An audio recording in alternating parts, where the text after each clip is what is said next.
So in section 7.5, that was yesterday, we looked at factoring trinomials that had a positive third term. So when the last number was positive, we were looking at factors that either had two negatives or two positives. Today we're looking at factors with a negative third term. So that's going to mix things up for us a little bit. The goal is the same as yesterday. We're still factoring trinomials. You still need your factor sheets. A calculator might be helpful. We're still writing it in the binomial form once we find the two magic numbers. So a lot like yesterday, just a different sign at the end. So you do not need to write this down. This basically sums up what I just said. We are doing exactly the same thing as we did yesterday. We just have to be a lot more careful with our signs. So we're going to have one positive and one negative number today as our factors. Remember, we would look for numbers that added to that special A number that we wrote yesterday. Adding a positive number and a negative number is actually just subtracting. So again, we just have to be very, very careful with our signs.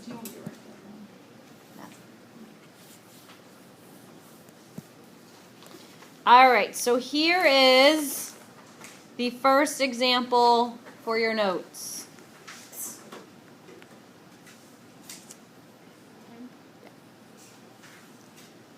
Alright, so as you're writing this, you need an M equals and an A equals. I am not answering that question. Because I just said 2 times, but this is the same thing we did yesterday. Just the signs will be more challenging. I know you honestly weren't listening. That's why you honestly asked me the same question that I just addressed. All right, back to what we were talking about. What's my M? -10. What's my A? 3. All right, very good. So it is, for the 4th time, the same thing as we did yesterday. The only difference is now our multiply number is negative. How do you multiply and get a negative? One negative, one positive. The larger factor always takes this sign. So I'm going to make a list for 10. We have 1 and 10, 2 and 5.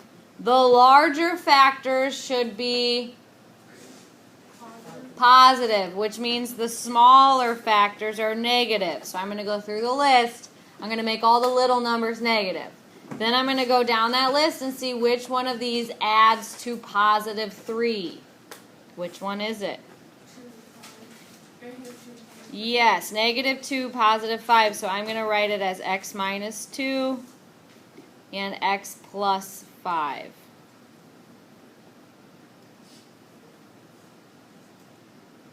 Now, some students don't really like the shortcut of figuring out where the sign goes.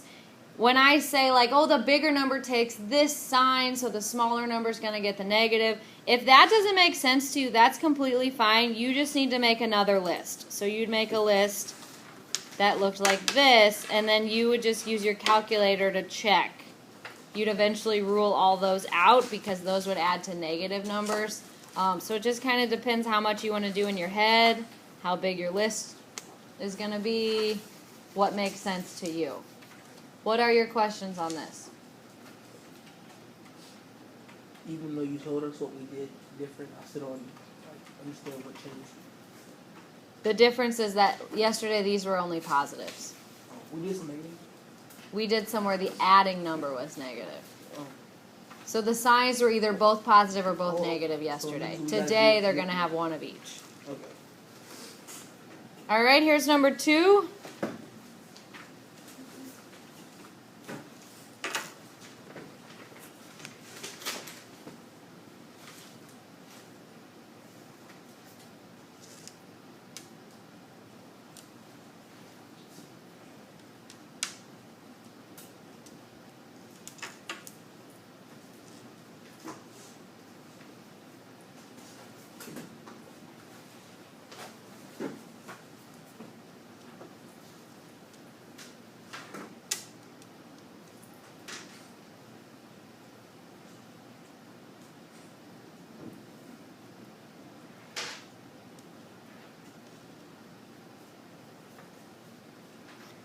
All right, what's the M number?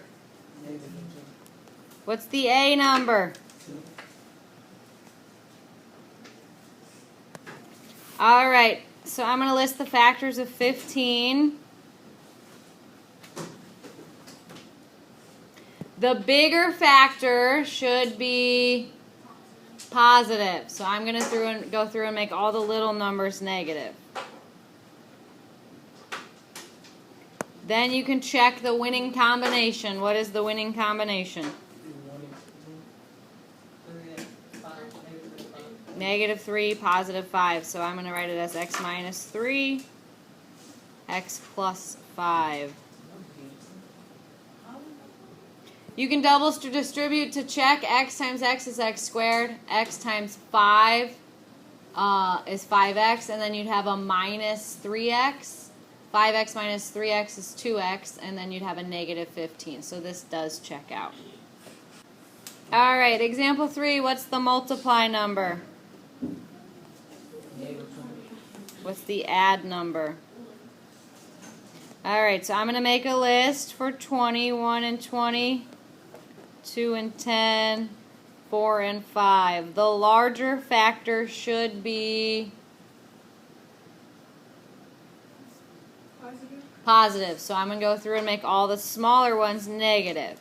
The reason that we need one of them to be negative, remember, is because the multiply number is negative. The only way to get a negative is a negative times a positive. And I use this one to determine where the negative goes. So the bigger factor needs to be positive, so that when you add them, you have more positives. That's how you add and end up in the positive. All right, and which one of those combinations gives us a positive 1? Negative 4 and positive 5. So I'm going to have x minus 4 and x plus 5. Raise your hands if you have any questions. We're supposed to get positive what? It's on the board. What do you mean?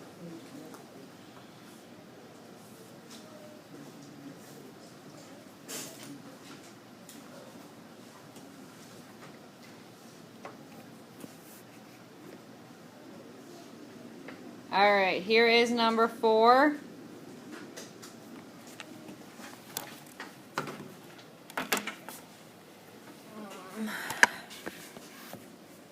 All right, what is my multiply number? Negative 30. What's my add number? Very good.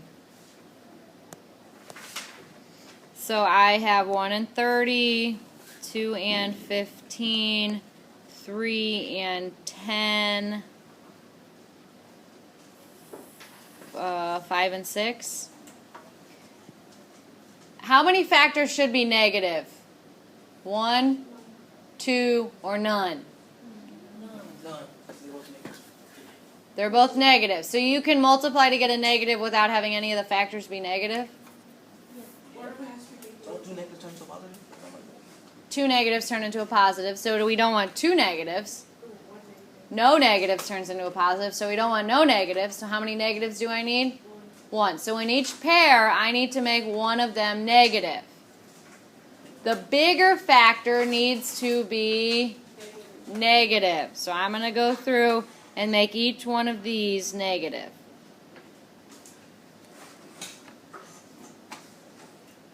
Remember, our goal is to multiply to a negative, so that's why you need one of each. And add to a negative, so that's why the bigger one needs to be negative. If all that confuses you, if you're like, I have no idea what she is talking about, that's fine. Make another list.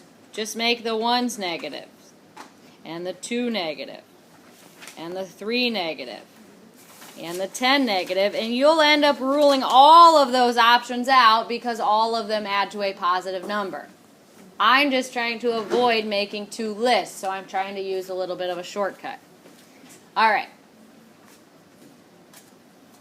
Either way, long list, short list, whatever, which combination adds to negative 13? 2 and negative 15. That's like 15 minus 2, which is 13, and then keep the sign of the larger number. A lot of people are drawn to this one because 3 plus 10 is 13, but remember those negatives mess you up. Adding a positive and a negative is actually subtraction. So that would give us a 7 or a negative 7. So careful on that. How do I write my answer? X plus 2 and x minus 15. Good. Questions?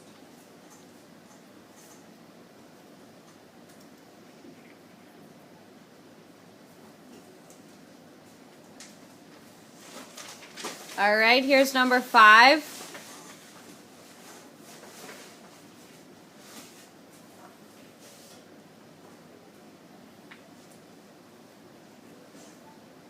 What's my multiply number? What's my add number? 1. Yes, you can't see it, but it's like there's a 1 in front of the x. So I want to multiply to negative 6, but add to positive 1. Here are the factors of 6. We need to get our signs in order. What are you guys thinking?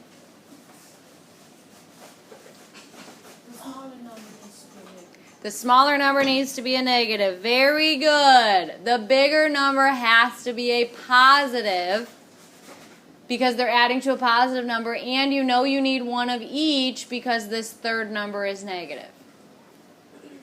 So this is the winning combination. So how do I write my actual answer? X minus 2. X plus 3. Very good.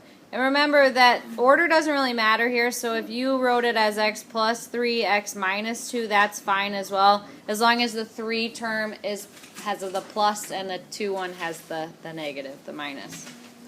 Questions? All right, here is number 6. I have a question. Why do you got x squared? Every trinomial starts with x, not every trinomial. Every trinomial that we're going to factor in this class starts with x squared, because when you double distribute, you have x times x, which is x squared. So if you took the x squared minus just left 4x minus 12, that'd be a whole other type of problem. If you just had 4x minus 12, you'd factor using the greatest common factor, the GCF. Yeah, so that'd be a whole different type of problem.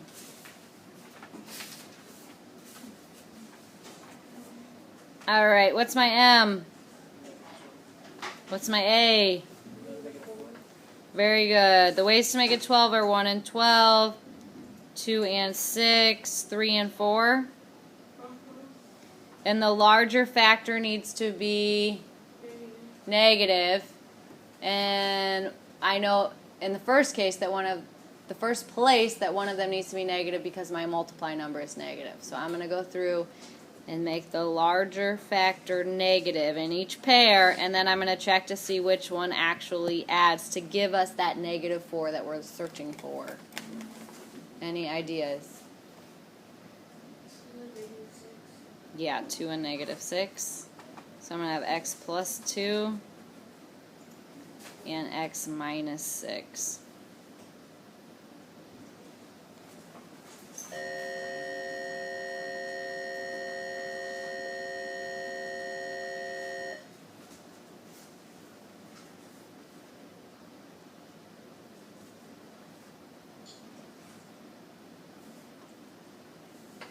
Any questions?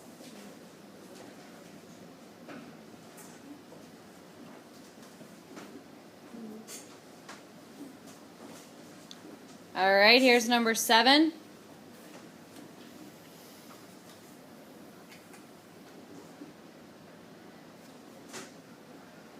What's my multiply number? What's my add number? So the ways to make a 24 are 1 and 24, 2 and 12, 3 and 8, and 4 and 6. The larger factor should be positive.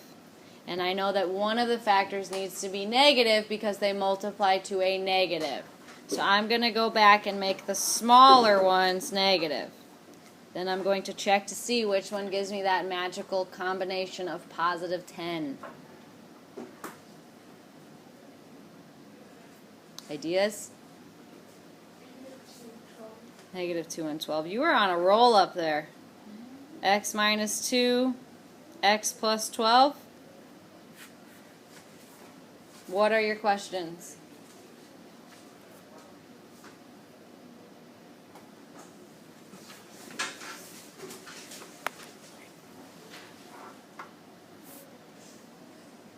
All right, here's number 8.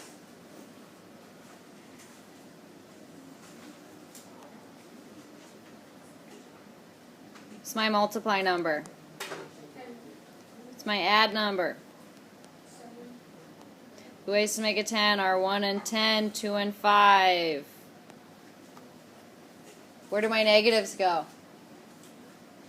Nowhere. Good, I tried to trick you. This is like from yesterday. The third term is positive. When the third term is positive, both signs need to either be positive or both be negative. In this case, they're both positive because they add to a positive. So we don't even really need to worry about the signs on this one. They're all positives. All right. Which one of those adds to 7? 2 and 5. So how will I write my answer? x plus 2. And x plus 5. Very good. What are your questions?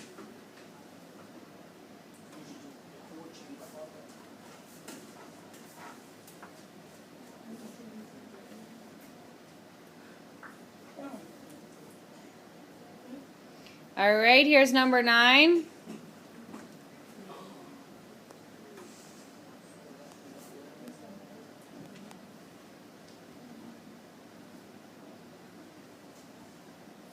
What's my multiply number?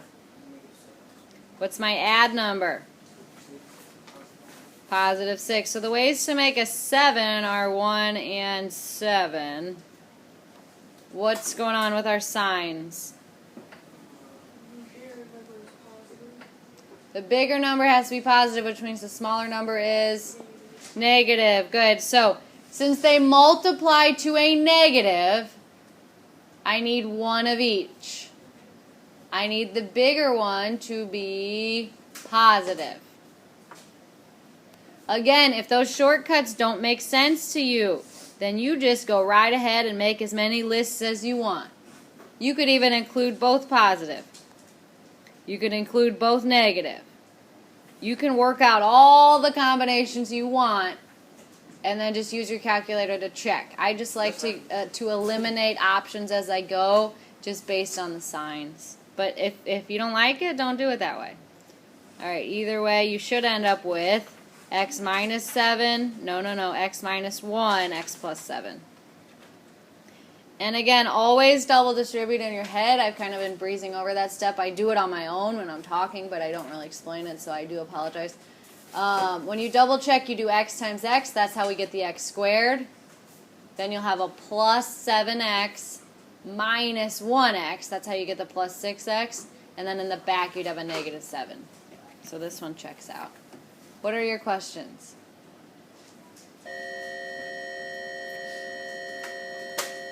All right, last example of the week. Not the last example of the chapter. There's one more section on factoring we're going to do on Monday, so almost done.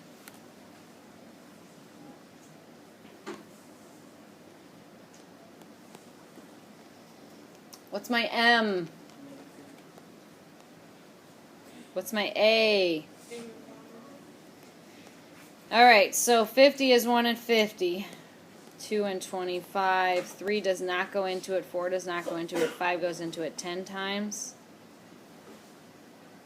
I think that's it. Do I need any negatives? Yes. Where should the negatives go? On the bigger numbers. Yes. I am multiplying to a negative, so I just want one negative in each pair. The bigger number needs to be negative because it's going to add to a negative. Has anyone found the combination?